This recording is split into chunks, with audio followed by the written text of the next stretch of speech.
Do not underestimate the culture of security. I think the people are a very important front and center of risk mitigation around cyber. You're listening to KBcast, the cybersecurity podcast for all executives. Cutting through the jargon and hype to understand the landscape where risk and technology meet. Now, here's your host, Carissa Breen. Mukesh, welcome to the show. It's actually really exciting to have you here on the show because, speaking to Shannon, who introduced us, he's spoken very highly of you.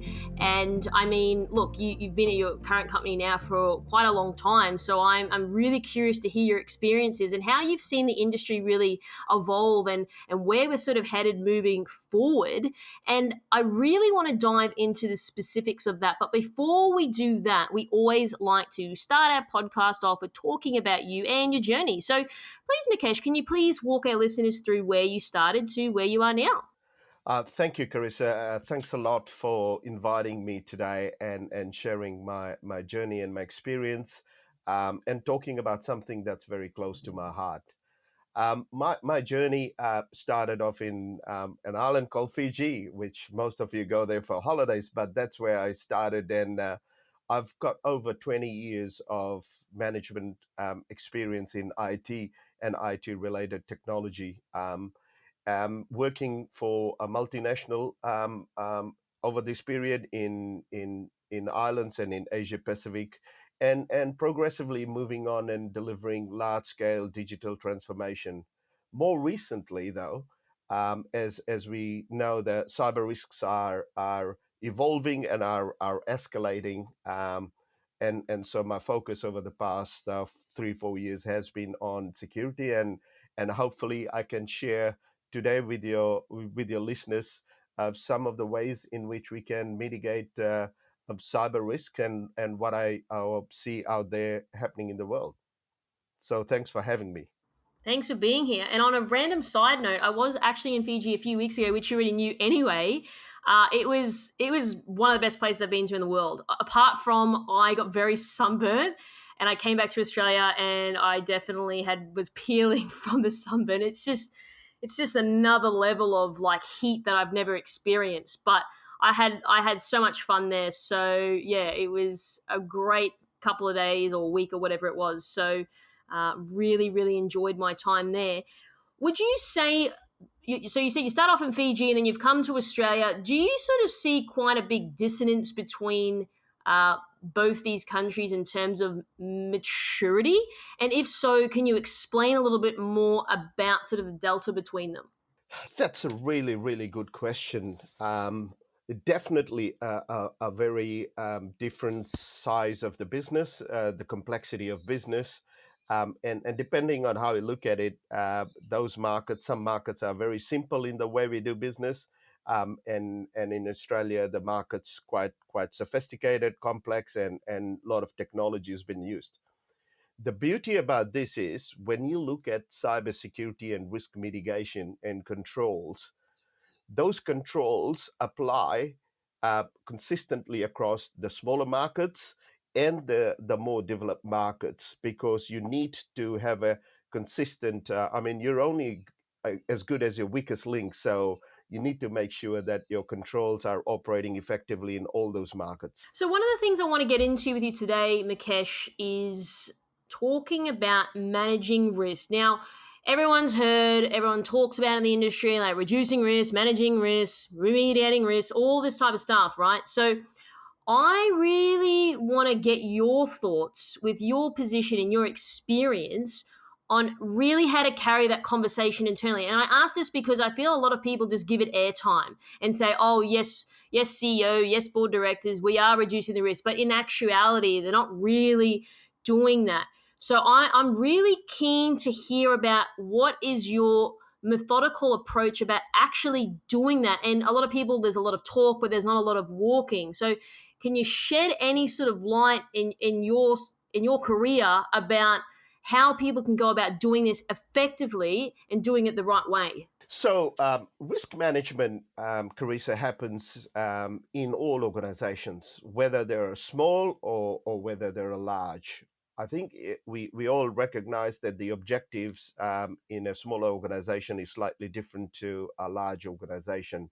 But if I take a step back and say, in the large organization, some of the processes are quite standard. You have a board that's interested in looking at all the business risks, and that oversees the organizational risks, and then you have the management, which has who are the owners of those risks, and the risk team generally are involved in making sure that people who are accountable are following and addressing those risks and mitigating those risks in an appropriate manner. So that broad structure framework exists in many large organizations. What I think is very different when it comes to some of the technology risks, and particularly cyber risk, is it's quite complex. And it's complex because of its interdependency. It's complex because it's evolving, and therefore sometimes those risks are not understood appropriately at the highest level, and sometimes there is a real disconnect in that sense, where the understanding of the risk and the actual risk is different. And so I've seen that play out in some organizations that I've seen. Um, Hence, what's happening out in the industry is that many of the organizations now, particularly the large ones, are having a expert in the board who's providing an advisory to ensure that the board clearly understands those risks, and are working towards mitigating those risks in an appropriate manner. So many are seeing that, particularly in the field of cyber, having an advisory role on the board. But the most important thing, if for this risk management piece to work, is that it needs to start from the top, and it needs to have a culture of risk mitigation and a culture of security which stems from the top and needs to be understood by the person on the shop floor, or the person in the field, or the person in the factory. Everybody in the organization has a role to play. And sometimes organizations sort of probably lose sight of the fact in terms of defining the roles and responsibility. So roles and responsibility definition is a very key part. The other piece that I've seen it working for effective management of cyber risk is people managing and showing people how this is no different to the personal risk that a person has. Someone who connects at home using technology has password management, someone does internet banking, someone has confidential information. So if you create that awareness that this risk is personal, and it's personal at home, I think that behavior creeps into the organization to safeguard the organization. I think those are some of the key things that I think are important to actually start mitigating, creating an awareness led from the top, have a very clear roles and responsibility, and making it personal for people, so that people understand, and the behaviors are consistently at home or even in the office. This is good. There's a really good points that you raised. There's a few things that came up in my mind as you're speaking there. One of the things is you said that has a role to play. Would you say, from your understanding, your experience in the field, that you've got a security guy there, he's perhaps the advisor to the board, but do you ever think that perhaps, yes, the board is listening, but they're just going to railroad him anyway because, hey, the security guy is like, oh, we've got to invest $5 million because that's what we need to uplift our cybersecurity posture? Would you think that perhaps they're acknowledging it, but it comes back to just giving it airtime and not really then doing anything with it, even though there's an advisor there saying to the board, these are the things that we need to do, but in fact they already know in their mind that they'll just say yes, yes sir or ma'am or whatever it is, but then I guess subsequently do nothing with it? Do you still think there's a bit of that goes on? I think, Carissa, this probably was more true in the past, but less now, and I'll explain why that is the case. This is for two reasons. One is the board is now directly responsible for the risk that is posed around cyber. So this is not something very different to the duty of care they have.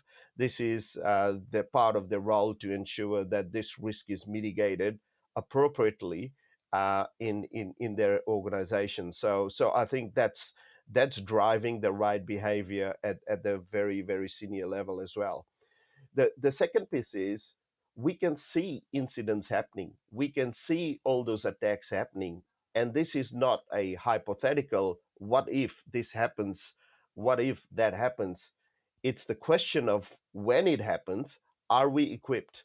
And before when, what can we do to protect our organization? So I think those two drivers about the role of the board and the organizational legislation that requires them to look at this holistically. And obviously, the reality is that these things are happening out in the field, and the impact on the organizations are quite significant, and therefore this cannot be taken any lightly as it might have been in the past when some of these legislations and the regulatory framework were a bit weaker in this area. So what I'm hearing from what you're saying is historically that was probably the case, but now we're sort of maturing into this space where this advisor to the board from a security perspective is getting the respect, would you say? Because I've often heard people on the show that I've spoken to, that I've worked in, like, I just don't get the respect. So do you think that that's sort of dissipating now because of the comments you just made about why we're maturing now on that front? And I think, Teresa, the key thing, I think respect is also the advisor needs to be quite creditable, quite knowledgeable, and the advisor needs to really understand the risk and not just articulate what's happening out in the field. Really be quite creditable for them to be quite effective. The other thing is, regardless of whether there is a advisor recommending to the board, there are people in the organization, the CEOs and others, are ultimately responsible for protecting the business itself. So I think uh, all those factors are starting to play a more tougher role. I'm not suggesting that still there is an element of questioning that happens of whether this amount of investment is enough or not, and sometimes you can never have enough. But I think having a structured approach that I've seen, understanding the external threat landscape, aligning to what the attacks are happening, aligning that to the security posture of the company, and then aligning it to the investment. If you follow those steps and if you can paint a very clear picture to the senior executives and the board, I would guarantee that 99% of the boards or senior execs will say, let's go, because this is an important risk that we need to mitigate. That's just my personal view. Mm-hmm, mm-hmm. Operative word that you said, credibility. Now, this is interesting because people will define credibility different. So you said credible advisor. I said there's two parts to this. The first question is, what do you define as a credible advisor? Because some people's views change. So, for example, someone may think you have to be super technical to become that incredible advisor. Other people say, well, actually, no, you need to have an understanding of it, but you're not necessarily the best person to drive change and influence and really get people across what all this means. But I'm curious to hear your thoughts on that. Yeah, that's a really good question. An advisor, as they would do, and it happens with many consulting companies as well. It's their job to highlight what's happening out in there. But a credible advisor is someone who sees what's happening out there, can can decompose those threats, and have the right people in the organization to discuss it with, to understand whether these risks are real and what the organizations are doing. And I think there is the advisor cannot open or operate in silo. I think a credible advisor is having a strong view of what's happening out there, what are the real risks that the organization face, and working with the management to understand an approach, and agree on an approach. I think that's how it needs to be, without any bias towards who's going to do the work or how you're going to do this delivery of it, but just being very pragmatic about it. Rather, just to press on this a little bit more, because this is interesting, because I often hear people talking about differences of opinions on the credibility side of things. And you mentioned something before, Mukesh, around there are advisors out there who just really highlight what's happening and, reporting on what's happening in the space, right? Or in the landscape of our world. Would you say that more people are doing that than other advisors, or the more credible ones in your eyes, that are perhaps, yes, they're highlighting what's happening, but they're also preempting and they're sort of looking further forward on how to go about things next? Do you see any? Is there an imbalance in the weight, or do you think there's an equilibrium there, or what do you think? I think, Carissa, the industry, while it's evolving, is also maturing. I would say that in the last 3 years, if you look 3 4 years ago, you would have advisors who would be coming and recommending, or experts highlighting the risks, and in some ways scaremongering the business, that this is what needs to be done. However, there is a lot more maturity in this industry because of what's happening out there. Ransomware attacks have taken place. People are starting to appreciate, people have seen the impact of that.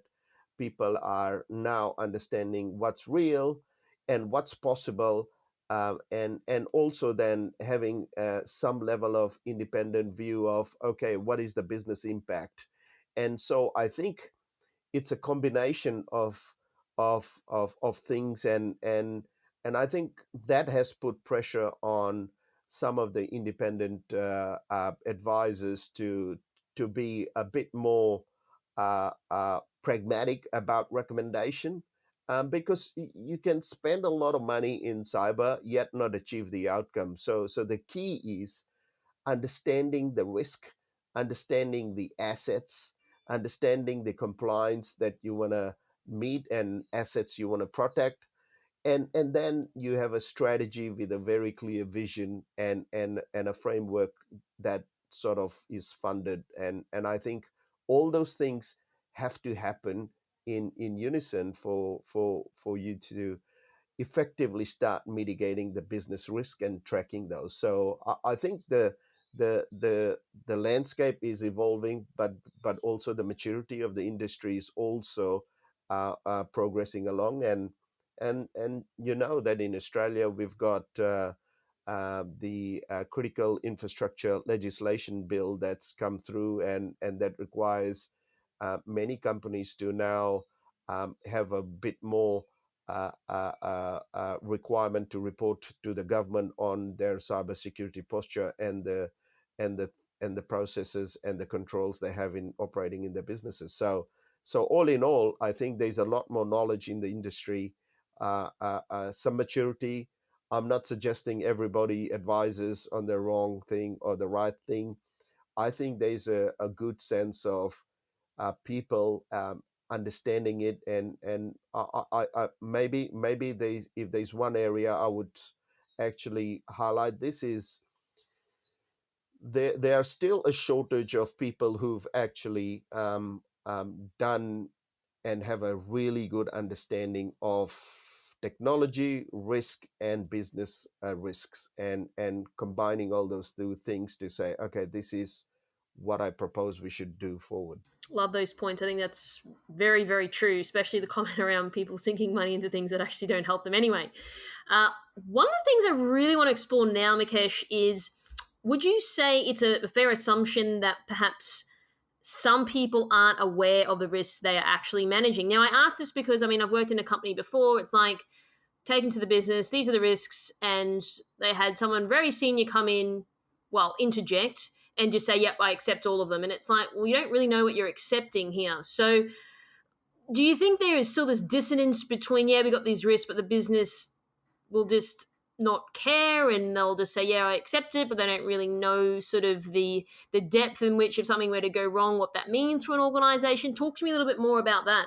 That is a good question, and I think it relates to that organizational culture and awareness piece. And I've seen that the organizational culture in many of the organization, and 5 6 years ago, if you talk about technology risk, someone would note it down in an Excel spreadsheet, or similar tool, and there will be action owners, and it will be a more compliance driven work, and people will move on. The scene is changing now. It is changing because there is an implication. There are incidents that happen, and the implication of not providing the right level of due diligence on it can impact the individuals who are making those calls. So people are a little bit more cautious. The other thing, Carissa, is that many of these risks sometimes are quite complex, and there's a lot of interdependencies involved in it, and no one has a crystal ball. So each of the people look at this in a very siloed manner, and they look at it, oh, that's my job, I'm managing this part of the risk and I'm managing that part of the risk. So I'll give you an example. In a supply chain environment, where things are happening, in whether it's a critical infrastructure, whether it's an energy company, or whether it's a fast moving consumer good company, the operational technology environment that works in the supply chain area is looked by supply chain. However, the third parties are different third parties that work in those areas. Um, then you have those IT people and the security people who are looking at mitigating the operational technology risk by making sure patching and all those IT cadences and remediation work happens. And then you have the business continuity team. The point that I'm trying to make here is that the complexity and the interdependency of those different groups of people owning part of that action items sometimes gets diluted, and this is where the role of a CISO becomes oh so critical, because a CISO needs to pull those people together to mitigate a business risk.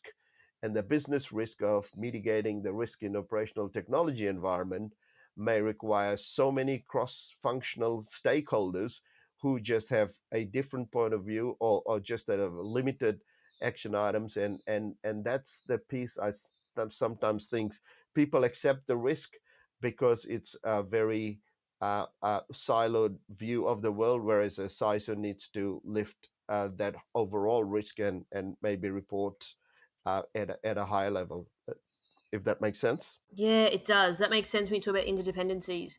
So, just to touch on that a little bit more, because this is interesting, how do you sort of approach that? So, like you said, like on the surface, it's like, yeah, okay, we'll accept it or not accept it. It's easy to see that on the surface, but once you sort of go beneath that, there are those interdependencies. It does get complicated and complex. How does a company sort of navigate that? Like, how do you have that conversation? Because there may be a lot of people involved in that one risk. Because, like you said, there's third party, there's suppliers, there's all these other things that go on. So maybe it's not necessarily such a straightforward answer. It's not ones and zeros, a little bit of gray in there, right? And I know security people don't like dealing with the gray, but sometimes we have to be very realistic to how to approach this effectively, yeah? Yep, this is where, and I highlighted before, is having the clarity in roles and responsibility, and clarity of who owns what in mitigating the risk. It needs to be crystal clear. So the role that the risk team play is being very clear. Is it an IT person owning the risk? And is it a business person owning the risk?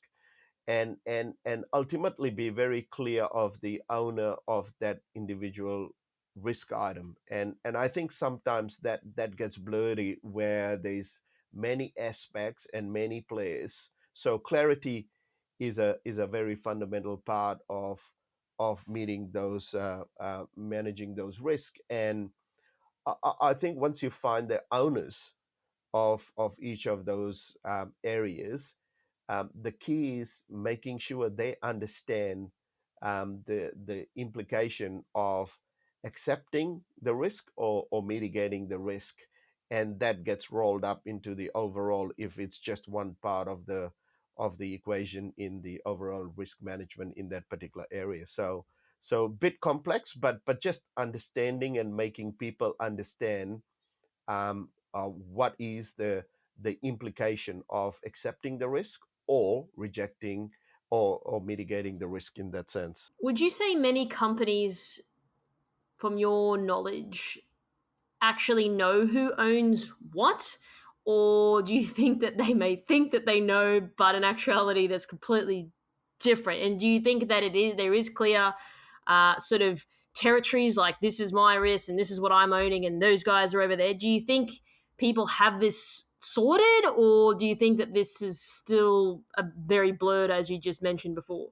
I think this is the biggest problem in managing this risk very effective, and this is, I think organizations are moving forward with this, but I mean, in this world of digital transformation where we are interconnected with the outside world, with the inside world, it's very hard to actually say that ultimately everything sits with this person or that person. I do think, though, it's incredibly important to spend a lot of time to understand and recruit the right people. I think the people make this work. Less about that you'll always have roles and responsibilities, but you need to have those people who can work through boundaries um, to make it happen for the business outcome that I'm sure everybody wants to work towards. But it's the people who kind of help overcome some of the things about this is my job or this is not my job. And I kind of give an example all the time. um, some of the security leaders, they generally, I found that they mitigate the risk from a technology perspective. So they're quite biased in that sense of just thinking of technology and how you mitigate technology risk, and lose sight of the overall fact that it's the business risk that we are managing. And you often hear in organizations, that's not my remit, or that's not my responsibility, or I don't have the funding for it.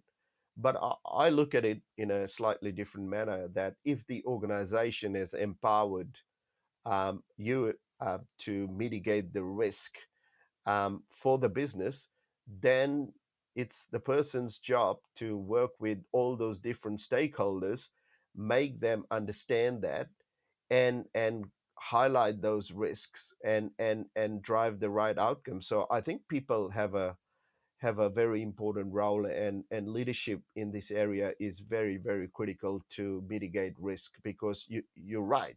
If it's a just tick the box exercise, um, we've done all we want to do, that's not effective risk management. I think effective risk management is living and breathing understanding, and then working through mitigating those risks, because it's not straightforward. It's not simple, because if it was simple, everybody would have done it by now. It's so true. Ticking of the box. Now, this one is something we all hear often. And you mentioned something really powerful there about empowering your culture and your staff and your team, right? So even if it's not your job, just do it anyway, right? What is this sort of impetus to people just want to tick the box? So if you're in risk management, like you're sort of effectively doing a disservice, or if you're in security or whatever role you're playing, and if you're just like, yep, cool, tick the box. Do you think that that sort of stems from culture? Do you think there's a bit of laziness in there? Like, well, I don't have to do 150% because if I just do 20, I'll just tick the box. That's all I need to do. Like, I feel like we talk about this a lot, but like, what is the behavior around like wanting to do that? Because there's never a point in my life where I've ever wanted to do the bare minimum. That's not who I am. But I'm aware that people are like that. But I'm curious to say, why are they even in this role anyway? It's sort of like a doctor that's like, oh, well, I'm not going to do any due diligence on the patient. Like, you don't go to uni for 7 years to become a doctor plus some to give people very rudimentary and basic treatment. That's the way I sort of view the ticking of the box exercise. And this is a very important challenge. And you talked about culture. I think the culture in the field of security is a very important and a prized attribute that individuals need to have. Um, I'll give you an example. I've heard this, and this person used to work for me before, and one day we were all introducing everyone to the CEO, and this guy actually was asked, "What is your role?" And he says, "I safeguard the organization." It's such a powerful thing for someone to say in an organization. And I thought, geez, these are the type of people I want to work for me because they have a broader view of the problems we are trying to solve, and just not focused on this is my job to do. He's got a holistic view, and everything he does attributes to what he's trying to do is to safeguard the organization. So culture is super critical. Yeah, it's so true, isn't it? Yeah, it's like, I think, what's that show? It's like called The Office, or there's not The Office. There's another show out there, and it's basically just full of people saying it's not my job, it's that guy's job, and the whole show just basically is people just palming off to the next guy, and no one takes responsibility. So I really like that statement. Um, I'd like to sort of explore now on IT security leaders that perhaps are not approaching risk in the way that they should, because maybe they're not communicating upwards and like effectively, or they're not sort of permeating that message within their team. And then I guess subsequently that then generates a disconnect. I've seen it happen in my experience. I've spoken to people out there in the industry that this happens, but how do we build further alignment on that from your point of view? I think the important thing is firstly the engagement with the business and understand the business, regardless of what level, the security leaders and the people themselves need to align to the business and understand what is our business, what are we doing to safeguard our business, what is the implication of doing this, because I mean security shouldn't just be looked as a compliance thing, as a place where you go and you get refused. It should be an enabler for the business, an enabler that the business understands why we need to do this because it moves forward. So I think that cultural piece, that alignment piece with the business, understanding the business and then recommending the things that needs to be done is probably a very important part, because I mean you often hear some of the security leaders with a very technical background saying, oh, I've got IPS implemented in this and I've got this threat detection happening here and there. But well, do you know where your points of entry are in your organization? Have you seen the way people operate, use the devices or the machines that operate? It's very different. So understanding the business is and helps immensely in terms of driving the right culture of security firstly, and then making sure that we can safeguard the business together. Why would you say that businesses are still not seeing security as an enabler? Like most people still say, oh, I spent all this money on these security guys, there's nothing tangible. I don't know what I'm getting. Like, there's still a bit of that goes around. I mean, I spoke to a CFO last year and he's like, I sink a lot of money into this department and I still don't understand necessarily what it does for me. So, why do you think that's still the case? Is it because we can't, if you go to the shop and you buy a drink, you can physically touch it, you can see it. Security is not how it works, right? So do you think that it's because there's nothing tangible that people necessarily get from it that perhaps gives them this reasoning as to it's a we sink a lot of money into it and it's not this enable? Like, I'm curious to find out from your perspective because this still seems to go on in today's day and age. Yeah, and the reason, Carissa, it happens is businesses are faced with limited budgets. Let's face it, right? So every department and every function competes for that limited pool that they have, and get a slice of that pool. Security is no exception in this. However, people don't see the enabling part that often, and hence they can't see the protection part that often, unless obviously a breach happens. So I think the key part, and again, I would say that if a CFO's articulating this as I'm spending a lot of money in my organization, that it probably is that the person hasn't been brought on the journey in terms of the clear risks that are being faced.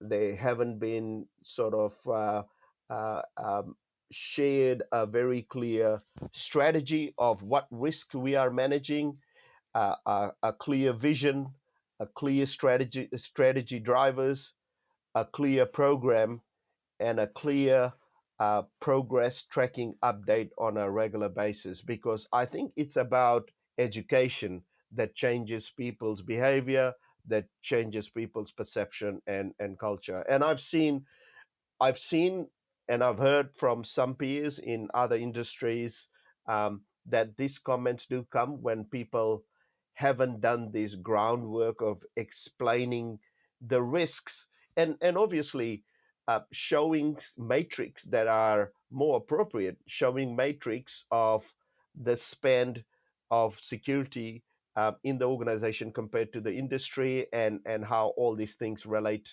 and whether we are spending enough or we are spending more than enough. If you start educating those matrix with the executive teams, I would be very surprised that you'd hear comments like that. Mm-hmm. Gotcha. Yep, that totally makes sense. So with any narrative, we always want to back up our narrative with numbers, right? So what would be the metrics that you'd implement to effectively measure risk and your company's security posture? The way I look at it is there's the way I've seen it work is, if you treat cyber and technology risk similar to, say, physical health and safety, and have some lead and lag indicators, then it makes sense to a lot of people. And if you break it down, saying the lead indicators are the indicators that actually show the posture of the company, the proactive actions we're taking, um, our awareness programs, whether we are making a difference in completion of training, is our people progressing on the understanding of the risk and awareness and simulation, so, and policy compliance, and other regulatory compliance. So I'll look at those as lead indicators, and if you keep reporting on those things, your maturity and progress of your maturity, they are good indicators. The other matrix that's important is, if I know things are happening and we can measure those things, what are the other areas that I should be worried about? Are we targeted? Are we having incidents that are being defended by through our security controls in that we have put in place? So having those two different types of measures give a holistic view of to the board of or the senior execs. Okay, there are things that we are doing proactively and we're measuring through our lead indicators. The lag indicators are indications that we are being attacked and how we're traveling with those incidents, how we progressing, how our controls. And then I mean, to top that up is you need to always have a clear view that your controls are operating effectively and have a measure of uh, controls testing happening in that organization. So I think that is how I've seen things operate quite well, and in a business sense, it's how people look at health and safety, mental health, all those things that people do. And cyber is also not too different in that sense around cyber safe. Do you think people care about metrics? Now, I ask this because, for example, I mean, I've worked in this space when I used to do all the cybersecurity reporting, so I know this area quite well in terms of reporting on things, and you getting some pushback. So, for example, if you've got a security report, you take it into your board, and you say we blocked X amount of attacks, and someone goes, "Yes, so what?" Does that happen, and do people care necessarily? Because I mean, we can report on numbers and figures all day, but if that's not going to sort of move the needle, so to speak, on getting the outcome for the business, we sort of just spend a lot of time then doing reporting then, don't we? That is a very good observation. I mean, matrix reporting of matrix just for the sake of it does not work, and therefore I think you are absolutely right. The question that I've sort of always valued is the thing that you've just mentioned. So what am I gonna report? uh, has to have a story behind it, or it needs to have a very clear objective of what we're either trying to manage. So if I look at those attacks or the incidents that happen, it's not just about reporting those metrics, but what have you learned from those incidents that have happened?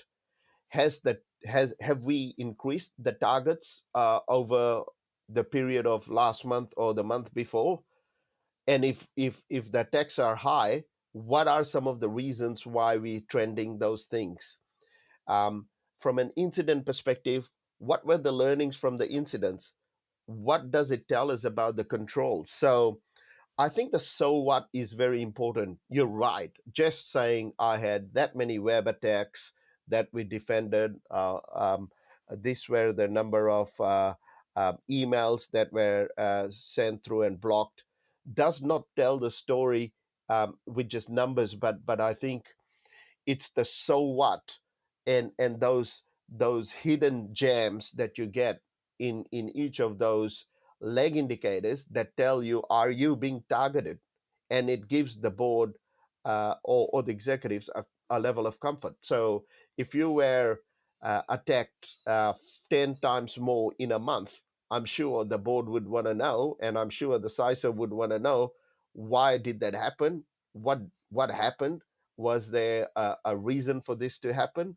And those are the things that are important rather than just putting the numbers, because I agree with you.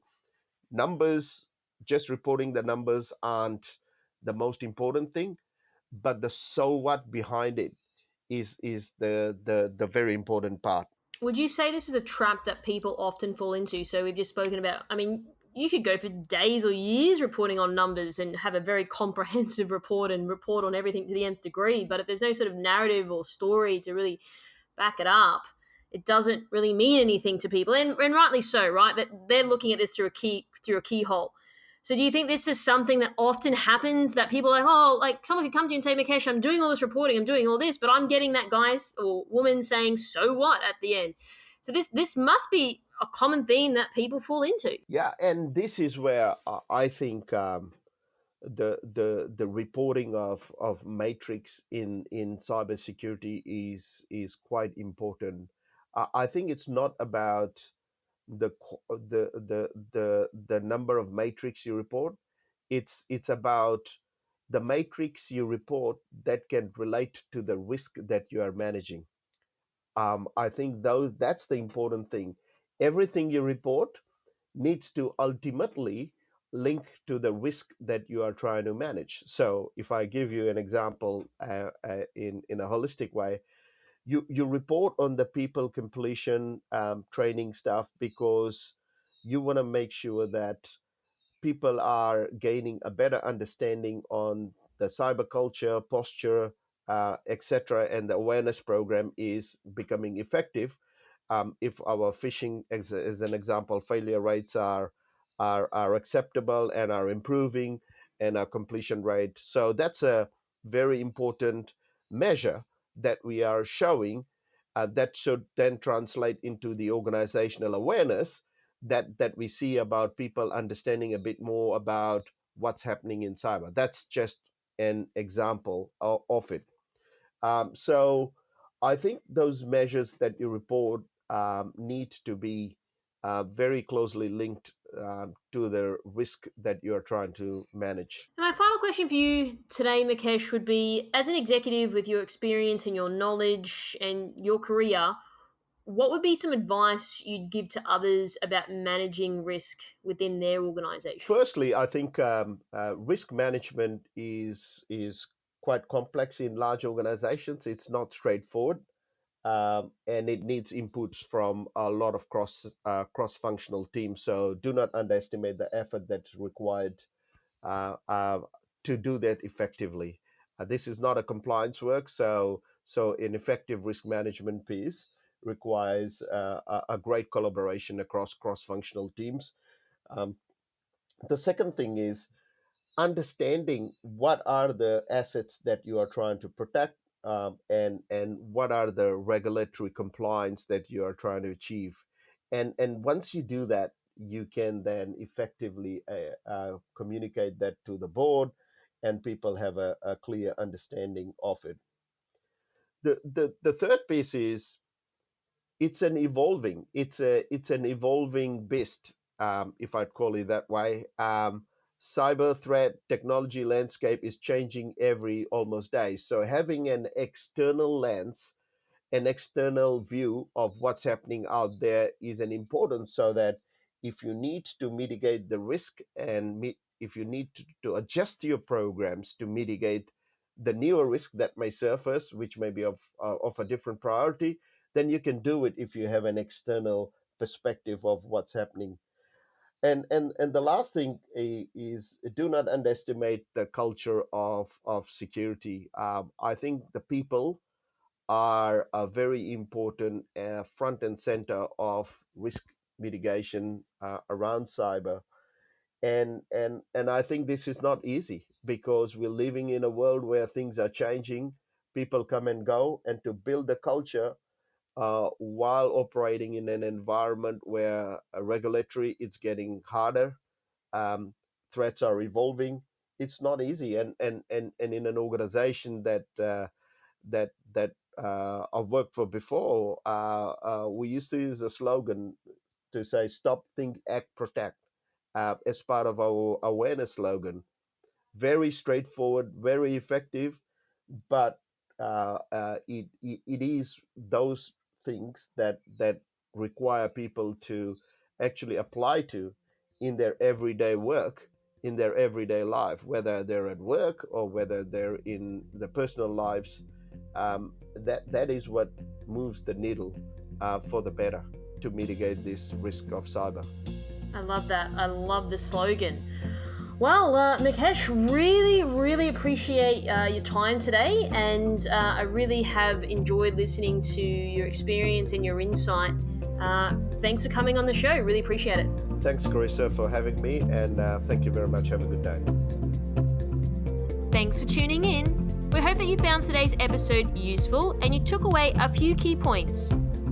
Don't forget to subscribe to our podcast to get our latest episodes. If you'd like to find out how KBI can help grow your cyber business, then please head over to kbi.digital. This podcast was brought to you by KBI.media, the voice of cyber.